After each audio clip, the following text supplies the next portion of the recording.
விண்வெளியில் உபயோகிக்க விண்வெளி வீரர்களுக்கென உருவாக்கப்பட்ட பல முக்கிய கண்டுபிடிப்புகள் நமது அன்றாட வாழ்க்கையை எளிமையாக்கும் இன்றியமையாத கருவிகளாக மாறியிருக்கின்றன.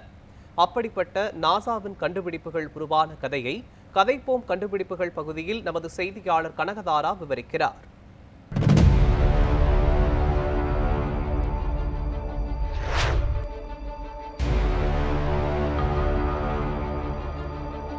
கதைப்போம் கண்டுபிடிப்புகள். இது கண்டுபிடிப்புகளின் கதையும் கதை பேசாத உண்மையும்.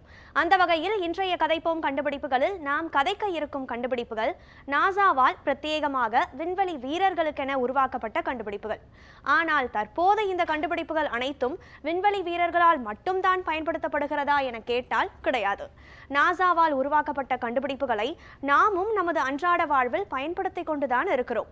அந்த வகையில் ஒளியை நமது காதுகளுக்கு கடத்தும் ஒயர்லெஸ் ஹெட்செட் முதல் நமக்கு தண்ணீரை சுத்திகரித்து வழங்கும் வாட்டர் பியூரிஃபையர் வரை நமது நடைமுறை வாழ்க்கையை எளிமையாக்கும் பல முக்கிய கண்டுபிடிப்புகள் நாசாவால் விண்வெளி வீரர்களுக்கென பிரத்யேகமாக உருவாக்கப்பட்டவைதான். அந்த கண்டுபிடிப்புகளின் சிறிய தொகுப்பை இன்றைய கதைப்போம் கண்டுபிடிப்புகளில் பார்க்கலாம். கண்டுபிடிப்பு 1, டிஜிட்டல் போட்டோகிராஃபி. போட்டான்ஸ் எனப்படும் ஒளி அணுக்களை எலக்ட்ரான்ஸாக மாற்றி அவற்றிலிருந்து கிடைக்கும் மின் சமிக்ஞைகளை ஒரு படமாக மாற்றம் பெற வைப்பதே டிஜிட்டல் போட்டோகிராஃபி. பிலிம்களிலேயே படம் பிடிக்கப்பட்டு வந்த வேளையில் விண்வெளி வீரர்கள் விண்வெளியில் நல்ல தெளிவான புகைப்படங்களை எடுக்க டிஜிட்டல் போட்டோகிராஃபியை கண்டுபிடித்தவர் நாசாவின் ஜெட் ப்ரொபல்ஷன் லெபார்டரியில் பணிபுரிந்த விஞ்ஞானி யூஜன் லாலி.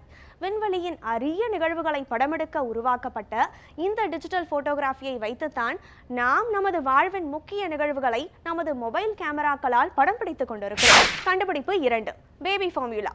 12 மாதங்களுக்கும் குறைவான வயதுடைய குழந்தைகளுக்கு தாய்ப்பாலுக்கு மாற்றாக வழங்கப்படுவதே பேபி ஃபார்முலா. ஆனால் இந்த பேபி ஃபார்முலாவின் மிக முக்கியமான இன்கிரீடியண்டாக கருதப்படும் மனித தாய்ப்பாலில் மட்டுமே இருக்கக்கூடிய DHA எனப்படும் டோகோசாஹெக்சனாயிக் ஆசிட் மற்றும் அரக்கிடானிக் ஆசிட் உள்ளிட்ட 2 ஒமேகா 3 ஃபேட்டி ஆசிட்ஸ் தாய்ப்பாலில் மட்டுமல்லாமல் ஒருவித பாசியில், அதாவது ஒருவித ஆல்கேவிலும் இருப்பதை நாசா ஸ்பான்சர் செய்த ஆய்வின் மூலமாகத்தான் இந்த உலகம் அறிந்தது. ஆனால் பேபி ஃபார்முலாவை கண்டுபிடித்ததற்காகத்தான் நாசா இந்த ஆய்விற்கு ஸ்பான்சர் செய்ததா என கேட்டால் கிடையாது.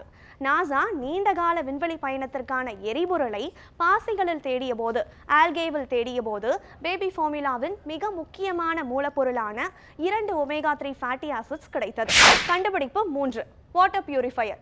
தண்ணீரை சுத்தப்படுத்துவதற்கு காப்பர் மற்றும் சில்வர் அயனைசேஷன் தொழில்நுட்பத்தை 1960களில் நாசாவின் ஜான்சன் ஸ்பேஸ் சென்டர் கேரட் கார்ப்பரேஷனின் கூட்டு முயற்சியில் வகுத்து கொடுத்தது. இந்த தண்ணீர் சுத்திகரிக்கும் முறையானது பிரத்யேகமாக முதலாக அப்பல்லோ விண்கலனிற்காக உருவாக்கப்பட்டது. வெறும் 9 ounce, அதாவது ஒரு தீப்பெட்டியை விட சற்றே பெரிதாக இருக்கும் இந்த சுத்திகரிப்பானில் மின்னார் பகுப்பு முறையில், அதாவது எலக்ட்ரோலைசஸ் முறையில் தண்ணீர் சுத்திகரிக்கப்படுகிறது. இந்த காப்பர் மற்றும் சில்வர் அயான்ஸ் தண்ணீரில் கலந்திருக்கும் நச்சு வாய்ந்த பாக்டீரியா மற்றும் பாசிகளை கொல்ல வல்லது. குளோரினருக்கு மாற்றாக இங்கு காப்பர் மற்றும் சில்வர் அயான்ஸ் பயன்படுத்தப்படும் பட்சத்தில் அது பிற ரசாயன கிருமிகளுடன் இணைந்து உடலுக்கு தீங்கு விளைவித்து விடுமோ என அச்சப்பட தேவையில்லை. விண்வெளியில் குறைந்த மின்சக்தி கொண்டு விண்வெளி வீரர்களின் முழு நேர மேற்பார்வை அல்லாமல் சுத்த குடிநீர் வழங்கும் இந்த தானியங்கி சுத்திகரிப்பான்கள் பிற்காலத்தில் நீச்சல் குளங்கள், சூடான நீர் ஊற்றுகள், ஆவியாகும் நீர் குளிரூட்டிகள் என பல தொழில்துறை பயன்பாடுகளுக்கும் ஏற்றதாக மாறியுள்ளது. கண்டுபிடிப்பு 4, LED லைட்ஸ். லைட் எமிட்டிங் டியோட்ஸ் என விரிவாக்கம் கொண்ட இந்த LED லைட்ஸையும் நாசா தான் கண்டுபிடித்ததா என கேட்டால் கிடையாது. LED லைட்ஸின் கண்டுபிடிப்பிற்கு நாசா வழிவகுத்தது என சொல்லலாம். 1980களில் நாசா விண்வெளியில் தாவரங்களின் வளர்ச்சியில் ஒளி எத்தகைய பங்காற்றுகிறது என ஒரு ஆராய்ச்சியை மேற்கொண்டது. இந்த ஆய்வில் ஒரு குறிப்பிட்ட அலைநீளத்தில், ஒரு குறிப்பிட்ட வேவ்லென்த்தில், குறிப்பாக ரெட் லைட் தாவரங்களின் வளர்ச்சிக்கும் ஒளி சேர்க்கைக்கும் உதவுவதாக கண்டுபிடிக்கப்பட்டது. இதை 2000ல் நாசா தான் வெளியிட்ட ஒளியின் குணப்படுத்தும் தன்மை என்ற செய்திக்குறிப்பின் வாயிலாக உறுதிப்படுத்தியது. பிற்காலத்தில் இந்த கண்டுபிடிப்பு தான் LED பல்புகளின் கண்டுபிடிப்புகளுக்கும் ரெட் லைட் தெரபியின் முக்கியத்துவத்தை நாம் உணர்வதற்கும் வழிவகுத்தது. இந்த ரெட் லைட் சிகிச்சையின் மூலம் இன்று காயங்களை குணப்படுத்தவும், தோல் சம்பந்தப்பட்ட பிரச்சனைகளுக்கு தீர்வு காணவும், வலிக்கு நிவாரணம் வழங்கவும், ஏன் வயது முதிர்வை கூட நம்மால் தள்ளி வைக்க முடியும் என்றால் பாருங்களேன். கண்டுபிடிப்பு 5, ஒயர்லெஸ் ஹெட்செட். 1961 கஸ் கிரிசம் என்ற விண்வெளி வீரர் ரெட்ஸ்டோன் மிஷன் எனப்படும் மெர்க்குரியை ஆய்வு செய்யும் பணிக்காக சென்று பூமி திரும்பிய போது அவர் பயணித்த ஸ்பேஸ் கேப்சியூல், அதாவது அவர் பயணித்த விண்கலனை மீட்க ஸ்பிளாஷ் டவுன் முறைப்படி பாராசூட் விரிக்கப்பட்ட போது நீரிலிருந்து முழுமையாக விண்கலன் மேலே தூக்கப்பட்ட பிறகே கேப்சியூலின் ஹேட்ச் எனப்படும் திறவு பகுதி நகர்த்தப்பட வேண்டும் என்பதாகவே உத்தேசிக்கப்பட்டிருந்தது. ஆனால் எதிர்பாராத விதமாக அட்லாண்டிக் பெருங்கடலில் மிதந்து கொண்டிருக்கும் போதே கேப்சியூலின் ஹேட்ச் திறந்ததால் கேப்சியூலிற்குள் தண்ணீர் புகுந்து கேப்சியூல் மூழ்க தொடங்கியது. இந்நிலையில் கிரிசம் தன்னை தற்காத்துக் கொள்ள கேப்சியூலுக்குள்ளேயே தொலைத்தொடர்பு மேற்கொள்ளும் ரேடியோ கம்யூனிகேட்டிங் டூல்ஸை விட்டுவிட்டு வெளியேறியதால் அவரை மீட்பு குழுவினரால் தொடர்பு கொள்ள முடியவில்லை. இருந்தபோதிலும் கிரிசம் ஹெலிகாப்டரிலிருந்து மீட்பு குழுவினரால் மீட்கப்பட்டார்.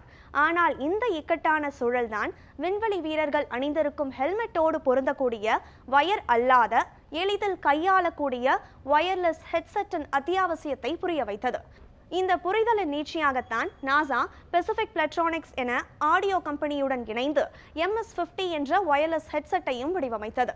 பிறகு தற்போது இந்த வயர்லெஸ் ஹெட்செட்ஸ், வயர்லெஸ் ஹெட்போன்ஸ் நமது காதுகளுக்குள் செய்யும் மாயாஜாலத்தை சொல்லி தெரிய வேண்டுமா என்ன? நாசாவால் விண்ணில் விண்வெளி வீரர்கள் பயன்படுத்துவதற்கு கண்டுபிடிக்கப்பட்ட கருவிகள் மண்ணில் வாழும் மனிதர்களின் வாழ்க்கைக்குள் நுழைந்த கதையை இன்று பார்த்தோம். தொடர்ந்து கதைப்போம். இது கதைப்போம் கண்டுபிடிப்புகள், கண்டுபிடிப்புகளின் கதையும் கதை பேசாத உண்மையும். இன்னும் பல கண்டுபிடிப்புகளோடு மற்றும் பல கதைகளோடு மீண்டும் சந்திப்போம். நான் நியூஸ் 7 தமிழிலிருந்து கனகதாரா.